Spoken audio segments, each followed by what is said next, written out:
Aliviado, tranquilo? É, deu para ficar, né? Depois desse primeiro tempo, né? Mas será que o Brasil tem futebol por um tempo apenas? Se for como o de hoje, tá bom demais, né? Foi assim no jogo contra a Sérvia, que no segundo tempo, né? Um tempo do jogo, o Brasil jogou muito bem. Um tempo do jogo contra a Suíça foi muito bem, novamente o segundo tempo. E dessa vez, vamos esquecer Camarões, que não era o time titular, mas dessa vez o primeiro tempo foi o que fez a grande diferença. E que primeiro tempo, né? Desde a Copa de 54, meus amigos. O Brasil, que ganhou do México naquela ocasião, não fazia 4 gols no primeiro tempo de Copa do Mundo. Isso é muito relevante, ainda mais da maneira que foi. E sendo nas oitavas contra um time que fez uma primeira fase dificultando o jogo para todos os adversários, tanto que se classificou, que foi a Coreia. Mais gols que fizeram lembrar momentos áureos aí da seleção brasileira, gols espetaculares, né? Até o de pênalti foi bonito, né? O Neymar deixando o goleiro descadeirado, né? Aquele goleiro, ele ficou do lado num canto ali, depois ele quis se movimentar como se o Neymar já não tivesse treinado para todos os tipos de ocasiões, né? E realmente bateu o pênalti de uma forma que quando no replay mostra em câmera lenta a movimentação do goleiro foi até engraçado, né? E falando em goleiro, o nosso goleiro, enfim, foi utilizado, né, Alisson? E que defesas ele fez, hein? Que defesas, né? Olha, o chute de fora da área, defesa de mão trocada, cara a cara, o reflexo, a explosão na hora de sair, né? Fazendo uma defesa de peito. O Alisson demonstrou que, se exigido for, e se preciso for, a gente espera que não, mas difícil daqui para frente, né? Que os adversários vão ficar cada vez mais fortes. O Alisson é a garantia de que, mesmo cara a cara, não é certeza de gol do adversário, né? Nossos zagueiros estão entre os melhores da competição. Thiago Silva é impressionante. Hoje teve troca de passes do Marquinhos com o Thiago Silva no ataque, no lance do gol do Richarlison, que foi um negócio maravilhoso. Eu confesso que tive que ver o replay 2 vezes para ter certeza que eu falei: nossa, o Marquinhos naquela situação, tocando a bola para o Thiago Silva num ataque brasileiro, tudo bem que era um retorno, uma bola parada, mas uma situação inusitada, né? E o passe, né? A assistência que o Thiago Silva dá para o Richarlison é digno de nota, porém, né, o que foi aquilo que o Pombo fez, né? Vou chamar de Pombo para facilitar, mas o que o Richarlison fez aqui, aquele controle de cabeça dele foi impressionante. E não só isso, no momento que a bola dá aquela caída, que ele tira com um leve balãozinho o adversário e sai para a jogada, né? Já imaginando a finalização, recebeu o passe projetando para sair na cara do gol.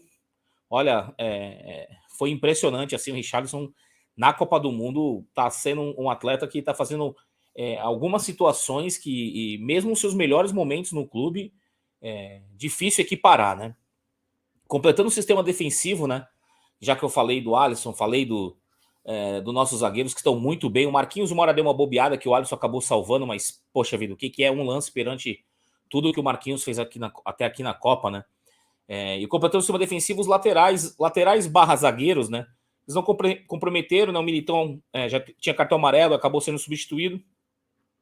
E o Danilo, né, voltando de lesão também, eu acho que realmente era uma ocasião de substituí-lo, até porque o jogo não tinha mais riscos para a seleção brasileira, apesar do gol, do belíssimo gol, né? Que o Alisson não teve como, eu vendo de trás, tinham 4 atletas tampando a visão, né? O Alisson só pôde enxergar realmente o curso da bola quando ela já tinha passado do último atleta, né? Porque ele tem que esperar para não ser também traído por um possível desvio, que era bem capaz que acontecesse no lance, né? Que tinham muitos atletas na frente dele. E o Dani Alves, né? Que acabou entrando, finalizou 2 vezes, parecia tá realizando a vontade do comando, né, da seleção brasileira, seja do Tite, seja da cúpula da CBF. Bateu mais um recorde, né? Eu acho que ele tá nessa Copa para isso, porque ele tinha batido um outro recorde com relação à idade, agora ele se tornou o segundo jogador com mais jogos da seleção brasileira, né? Ultrapassou o Roberto Carlos, outro lateral, e ficando só o Cafu à sua frente, né? Eu acho que isso não é de grande relevância no momento que a gente está em busca do Hexa, mas não vou aprofundar na crítica em cima dessa situação, porque agora já foi, não adianta, né? Chorar pelo leite derramado. E o Daniel Alves entrou, não comprometeu, quase fez uma finalização bonita de voleio, né? Mas o jogo já não exigia mais muita coisa ali, né? De um atleta que, mesmo na idade dele, não comprometeu, né? Assim como os outros laterais que eram, na verdade, atuam como zagueiro em seus clubes, o próprio Danilo, né, convocado como lateral, é zagueiro na Juventus, meio que intercala muito a posição dele nos últimos clubes, mas, enfim, as laterais da seleção a gente sabe que é um problema, mas, por enquanto, não teve um comprometimento muito grande nos resultados da seleção, né? E o Casimiro, né? Casimiro realmente, temos que dizer que o Casimiro tá próximo de nota 10, né? Aquele cara que tá próximo de nota 10, ele faz tudo que um volante precisa de fazer e com excelência nessa Copa. Ele lança, ele retrai o jogo, se retrai no momento que é necessário, como foi contra a Sérvia, ele chega na área e faz o gol contra a Suíça, é bola longa, a distribuição com uma calma, né? Impressionante como ele impõe uma liderança até no gestual, né? É um atleta que realmente está entre os melhores jogadores da Copa, né? O Brasil, conforme for avançando, alguns atletas, né, já começam ali a cavar um espaço ali numa seleção da Copa do Mundo, e o Casemiro com certeza é um deles, né? Falar um pouco do Paquetá, vocês podem perceber que nesse bate-papo agora eu não quis usar aquelas telas, nada, porque realmente fazer uma coisa mais sucinta, mais curta, né, do que eu venho fazendo, experimentando um novo formato, mais nesse bate-papo, sem o uso nem da interação por não ser live, apesar que eu vou responder todas as perguntas e comentários que eu achar que necessitam de uma resposta, mas não vou colocar aquelas telas, aquelas coisas todas nesse pós-jogo específico, para ver como vai ser só para fazer um teste, ver como vai ser diferente, né, com relação a vídeos anteriores. Estou me experimentando na Copa, né? Você sabe que esse canal é muito mais voltado ao Santos Futebol Clube, e na Copa do Mundo você ignorar a Copa, né? Não está acontecendo muita coisa na equipe de Urbano Caldeira, então não tinha como a gente deixar passar batido a Copa do Mundo, né? E o Paquetá, vamos falar agora do Paquetá. O Paquetá, que apesar do gol e ter feito o melhor jogo dele até aqui, ele ainda pode dar mais. Eu vejo que o Paquetá ainda é um cara que joga mais do que isso. Porém, é importante ressaltar que ele não faz a função tática que ele faz no West Ham, onde ele tem uma liberdade de movimentação, né? Ele joga com 2 volantes por trás, mas ele fica... Se vocês observarem o mapa dele de calor em algum aplicativo, vocês vão ver que ele não é aquele cara que fica fixo ou mais para o lado esquerdo ou mais para o lado direito. É uma movimentação constante, né? Isso pode ser notado assistindo os jogos do West Ham pela Premier League. Então, tá dificultando um pouco a execução do melhor jogo dele, essa função tática que ele tá fazendo pelo lado direito ali, mas hoje fez uma melhor partida do que fez contra a Sérvia, né? O nosso ataque hoje com armador Neymar, né? Porque nitidamente ele não estava no seu melhor, distribuiu mais o jogo, errou um ou outro lance, né? Teve um momento que o Vini Júnior estava sozinho, e eu não sei, até porque era o pé direito dele ali, ele acabou, né, optando em carregar a bola e acabou apenas ganhando um escanteio naquele lance, né? Mas não era o Neymar que a gente conhece e muito bem, né? Que devia atuar ele desde muito menino, que em alguns lances que ele sempre progredia com a bola, ele já resolveu dar tapa e acelerar o jogo, fez uma função mais de meio armador mesmo, mesmo atuando na mesma função, mas a maneira como ele exerceu o jogo dele foi diferente do quem está acostumado a assistir o Neymar, mas acho que foi positivo, porque foi uma partida que para ele pegar o ritmo necessário para um jogo contra a Croácia, que aí sim eu acho que ele vai estar melhor condicionado e num ritmo mais adequado por ter ficado parado, e porque ele ficou parado não apenas assim porque não teve jogo, né? Ele fica parado se tratando, então perde um pouco realmente do condicionamento e do ritmo, né? Diferente quando você está descansando, não tendo jogos, mas está ali seguindo o treinamento com bola, né? Os nossos pontas, né? O que tem a dizer? Nossos pontos estão voando, né? Rafinha, que merece o gol, porque ele cria, marca, dribla, chuta. Vai sair esse gol. Espero que como está sendo para o Richarlison, né? Que a sorte sorria para o Rafinha. Mas o Richarlison, né? Se for com ele conseguiu fazer até o Tite sair daquele perfil mais sério, né, e fazer a dancinha, né? Que momento foi aquele, meus amigos? Até tuitei, não isso, né? Mas quando teve o intervalo, porque a empolgação era tanta, né? Acho que um pouco antes de acabar o primeiro tempo, acabei usando aquela expressão dos tempos de pelada de criança nas ruas de Santos ou na praia, né?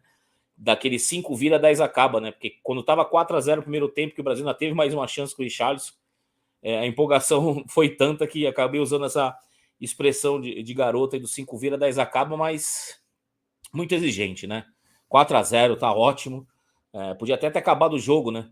Para ser sincero, porque o segundo tempo foi um outro time, né? Um outro time. Falando muito bem da seleção até aqui, mas no segundo tempo, por isso que eu comecei falando, será que a seleção só tem futebol para um tempo? Porque o segundo tempo foi outro time. Se era para poupar atletas, deveria ter poupado. Aí sim, nesse momento, você ganha de 4-0. Não sei se é o Neymar também que não quer sair, né? O Danilo acabou sendo poupado, mas demorou muito as substituições. Achei que demorou muito para fazer substituições. Era nítido, né? Eu assisti o jogo na Rede Globo, mas eu não acaba que assim, não escuto muito, né? Apenas a narração, mas não presto tanta atenção para poder depois comentar o que foi dito. Mas estava claro, até nesse. Para quem não presta muita atenção no que está sendo dito, como eu estava no jogo naquele momento, fico fazendo minhas anotações, que o Brasil precisava manter a chama acesa. E era Bruno Martinelli e Rodrigo, não tinha muito o que pensar. Mas o Tite, naquela teimosia, acabou segurando muitas substituições, mas, poxa vida, ganhar de 4-1 e reclamar é chato, né? Mas, enfim, a gente sempre quer o melhor para a seleção. O segundo tempo realmente desacelerou, mas ao mesmo tempo desorganizou, né? Aquela entrada do Bremer na lateral esquerda não comprometeu, mas ao mesmo tempo também não acho que ele tem o cacuete para poder jogar ali, né? Foi uma solução de momento. Poderia ter entrado o Fred, poderia ter colocado até o Everton Ribeiro, já que entrou o Daniel Alves na lateral direita, que já atuou por ali, inclusive, no começo da carreira e mais recentemente, não deu certo, é importante que se diga, jogando com o Paulo Souza no Flamengo. Mas era mais um momento, já que ele colocou até o Everton, o goleiro, para que todos pudessem jogar. A primeira vez que 26 atletas atuam numa Copa do Mundo, né? Claro, é a primeira vez que 26 atletas podem ser convocados, né? Mas já tiveram muitos jogos e o Brasil é a primeira seleção a fazer isso. O que isso quer dizer? Não muita coisa ou quase nada. Porém, não podemos ficar assim, tentando. Hoje não tem nem aquela história do meu copo cheio, meu vazio, né? Não tem. Hoje, 4-1. É assim, reclamei um pouquinho agora só aqui do segundo tempo, mas vou parar por aqui.